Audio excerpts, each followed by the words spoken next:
Tonight, Fairmont Crest stops pretending to be clean. Inside Joey's glittering casino, where neon hides the smell of iron, one hacked camera feed tears the mask off a charity that was really a money laundering machine, and exposes the power player propping it all up. Caught in the blast radius are two men on opposite edges of the same trap: Randy, the enforcer ordered to erase a witness or be erased himself, and Drake, the quiet employee who stumbles onto ledgers that could burn an empire before dawn. This is not a story about heroes, it's a collision of rage, fear, and choices that cut both ways. We're diving into the anatomy of a cover-up gone wrong, the politics behind the poker tables, and the moment when memory, cold, red, unblinking, refuses to look away. If you want the full map, from the first missing frame on the security wall to the final message that could topple a king, watch to the end. Because once you see who's really standing behind Joey, you'll understand why a single night can change the fate of an entire city. The air in Joey's casino was as thick as the cigarette haze clinging beneath the ceiling, but the suffocation tonight didn't come from liquor, music, or the stacks of chips sliding through a dealer's fingers. It rose from eyes kept low to avoid contact, from the scrape of security boots on the floor like the ticking of a countdown, and from the tamped-down fury of people who understood that a single mistake could shove their lives into a pit. Joey felt the entire gaming floor like a living body trembling under his heel. Ever since he realized Randy had been watching and listening to far too much that wasn't a henchman's concern, he tightened the net like an invisible noose, cinching each person by their job, their debts, the secrets they'd let slip. Blind spots bloomed in the corridor cameras, time cards changed signatures without warning, shifts were stacked so the unstable stood shoulder to shoulder, letting fear and suspicion spread like a fever. Joey never needed to scream. He only had to let the unwritten rules get etched line by line inside his subordinates' heads so they could draft, on their own, which name would vanish next if they didn't bend lower. Randy sat inside that perfect picture like a scratch on glass. Being picked as the executioner again no longer felt like fate but like a loyalty test engineered to watch him break. Joey had seen his hesitation during the last cleanup, hands that should have been steel-wrenched when blood spread across tile. From that moment, Joey stopped seeing him as a mute instrument and started keeping him like a blade pressed against a throat close enough to keep it from turning.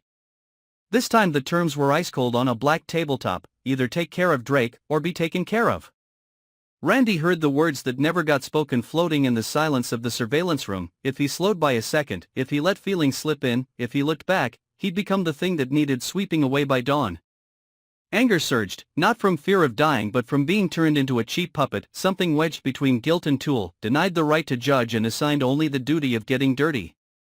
He rummaged through the memory of the first night he bowed his head and took the cleanup work, asking when exactly he had lost that paper-thin shield that let him believe he still guarded a line of morality.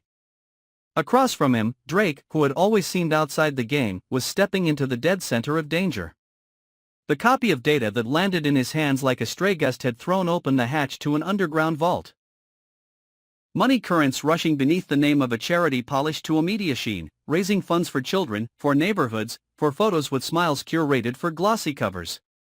Those tidy ledgers, with their neat columns of strange codes, led back to shell accounts and pop-up service companies as portable as a bar on wheels, then flowed back into the casino like underground veins keeping a guilty heart beating.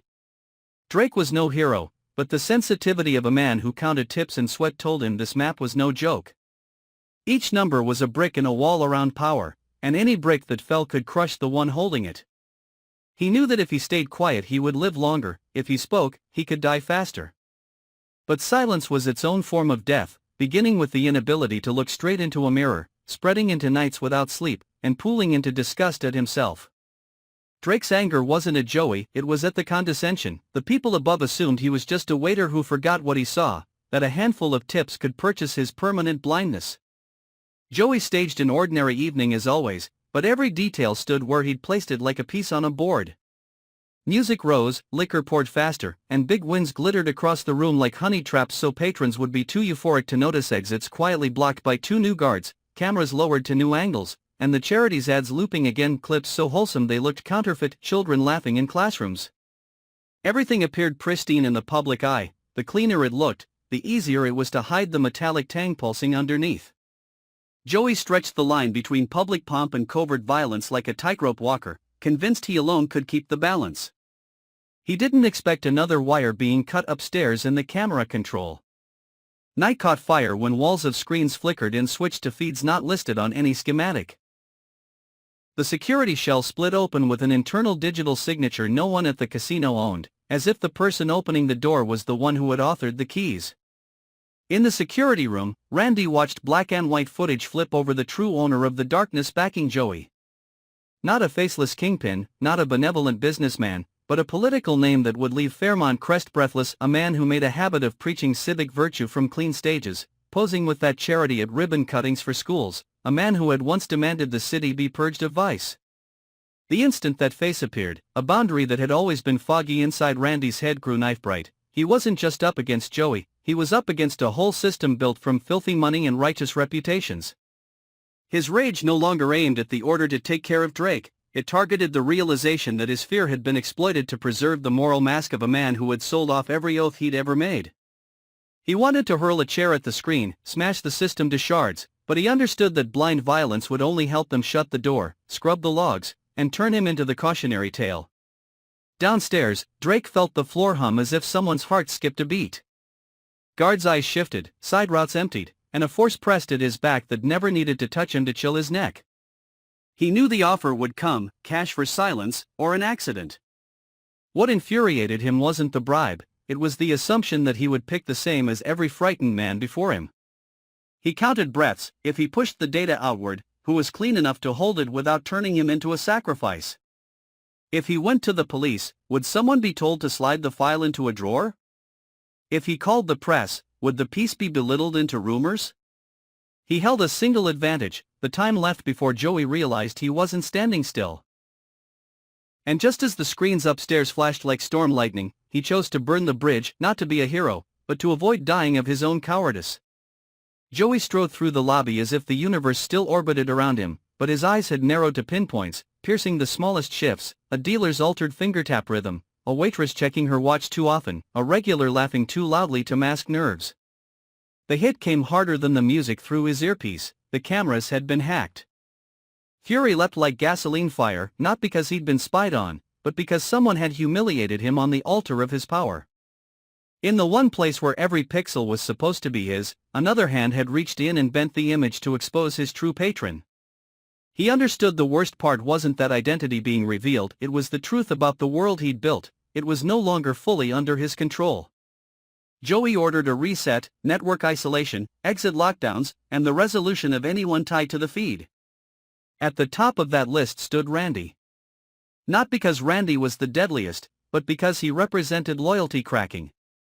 Randy felt the noose tug when two guards shifted their stance a few inches off the training pattern, the signal a pincer was closing. He knew his order was to end Drake, but the real trap was marking him as the fall guy if everything blew. He had to choose, keep his eyes shut in his spot for a few more days while selling what was left of his soul, or push back and accept becoming the quarry. Anger turned into a strange energy, cold and sharp, pulling him out of the puppet role and planting him at the board like a real player. He thought about the hacked cameras, someone out there wanted the curtain yanked. If he pivoted now and used the gap chaos had opened, he could not only save Drake but twist the night so Joey wouldn't have time to bury anybody. Any move, though, required a confession. He had chosen a side. After that, there would be no home to return to. Drake tucked the data into a small peripheral hidden inside his apron hem, measuring each step like counting down the seconds left. He chose his recipient, not frontline police but an old reporter at a small paper, a man nearly sued into oblivion for a piece on public budgets, who had never printed half a word of apology from fear. It wasn't a perfect option, just the least rotten apple in a wormy crate. Drake knew the article might be blocked, but if one copy escaped, if one version reached the community group in Fairmont Crest that the powerful had long ignored, then that charity would never smile quite so cleanly again. He sent the first packet, waited for a light to confirm, and in that brief sliver he felt himself on a ledge between two worlds, one of safe silence, one of storm. Joey stepped into the control room and saw his patron's face sprawled across the monitors. Not a stranger, this was the man who had shaken his hand in shadow and shoved him into the spotlight, who had promised that political storms were theater. What enraged Joey wasn't the exposure of the name, it was proof that someone could walk inside what he believed inviolable. His power had always leaned on two pillars, suppression and the illusion of invincibility. Tonight, the illusion died. He needed a sacrifice to restore faith. Someone had to vanish before daybreak, preferably someone close enough that everyone would understand. Randy was an ideal pawn, an executioner easy to recast as traitor. And Drake, the nosy waiter, was the appetizer the crowd could swallow. Randy recognized the decision point when two guards drifted 5 centimeters off their drill, just enough to cinch the trap. He swapped the hand holding his keycard, slid in a backdoor string that only men who'd tidied after violence would know, and cracked a service route behind the chip changers. He didn't run, he went to find Drake. His anger hardened into resolve. If Joey wanted him to kill for silence, he would tear the night open so wide Joey wouldn't have time to arrange any corpse. To do that, he needed Drake alive, and he needed himself unreadable. Drake felt a maintenance door whisper open, a gust from the ducts cutting his skin. There was no time to theorize. The second data packet was pushing out, any sound might be the footstep that ended him. Rage, the engine that had yanked him out of acquiescence, became focus. He spawned mirrors, set timed bursts, scattered routes to multiple endpoints in case one was choked off. He slid a tiny card into a jagged wall seam, a note for whatever future might survive that he had seen and he had chosen. Upstairs, Joey's phone buzzed without a caller ID, the patron had seen the screen. No threats, just the reminder to clean up before a name got plastered everywhere. Joey knew the rule, politics couldn't stomach blood, only darkness. If he didn't seal the mouths that knew, by morning he'd be the one peeled. Humiliation laced his fury, scolded like an unwanted child told to go back to his room after breaking the guest china. He decided to throw everything left at containment, cut the music, announce technical maintenance, lock elevators, pull an unmarked car to the garage.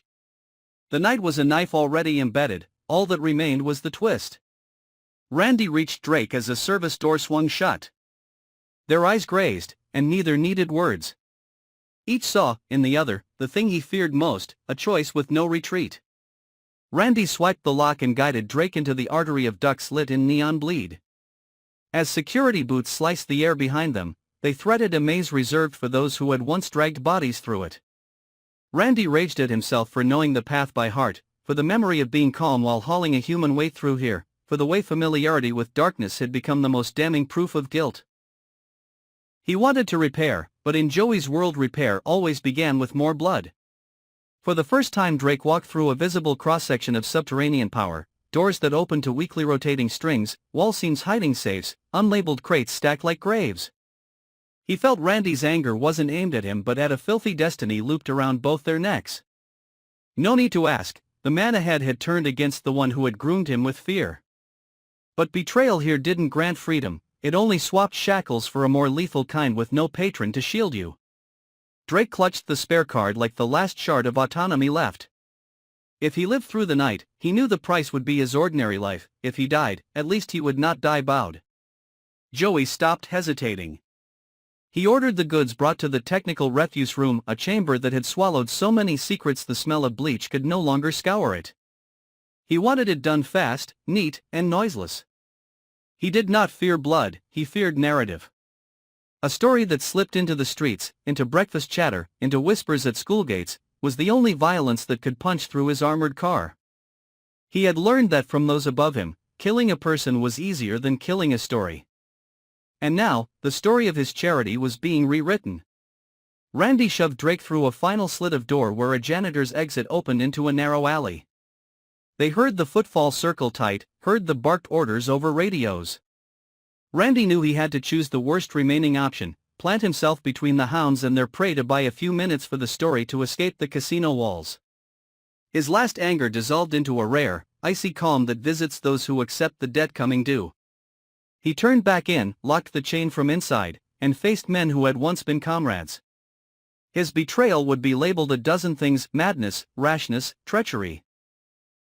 But for him it was the first act he ever named for himself. Drake plunged into rain, one hand sheltering a phone that pulsed confirmation of delivery. Behind him, crashes echoed like funeral drums, each strike a splintered shard of the past. He didn't know where he would run, only that every step was a decision against the fear that had shackled the town. The fury in him did not cool, it became a guiding flame, lighting the alleys where charity billboards draped the streets in manufactured glow. He knew dawn would bring no miracle, only a question: who would dare read the story to the end? Inside the casino, Joey stood amid a control room orbit knocked askew, the screen still twitching like a storm refusing to pass. The politician sent a short message, not a threat but a reminder: everything would be fine if no one remained to tell it. Joey understood, he could tidy corpses tonight, but he could not tidy everything that had leaked. Rage mixed with a fracture he couldn't mend, the taste of lost control. Once the crowd smells fear on the man at the top, they begin to ask questions, and questions are the driest tinder. Fairmont Crest would wake to murmurs, to sidelong glances at a familiar podium, to charity placards suddenly heavy with smell. People who had toasted at gala tables would find their signatures perched beside accounts no one could cleanly explain. The patron in politics would unleash statement writers, crisis whisperers, allies eager to pin it all on fake news, but every denial would only shred the narrative into 1,000 slivers, each one sharp enough to cut the hand that touched it. That night drove everyone to the wall. Joey faced the reflection that was no longer invincible, Randy faced a guilt no solvent could scrub, Drake faced a future with no safe harbor. Anger began like wind and ended like a storm, no one left standing stayed dry. And as the clock swept past 3, in the brief hush after the chaos, the city pretended to sleep while holding its breath to see where the story would go, whether the practiced hands could yank the curtain back into place, or the stage lights, this time, would bathe the face once praised for preaching virtue while its shoes stood in the very swamp it had made. At the edge of the gaming floor, a red recording dot still glowed on a forgotten camera, staring unblinking since the first move. It didn't know anger, didn't know fear, it only remembered. And sometimes, memory is the most merciless judgment of all. Dawn won't save anyone in Fairmont Crest, it will only make the stains easier to see. The charity banners now hang like bad debts, the smiles on stage look borrowed, and the hacked red dot that never blinked has become the town's memory.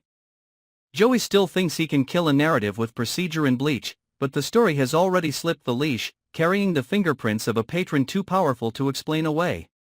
Randy has traded obedience for a name he chose himself, even if it means living with footsteps at his back.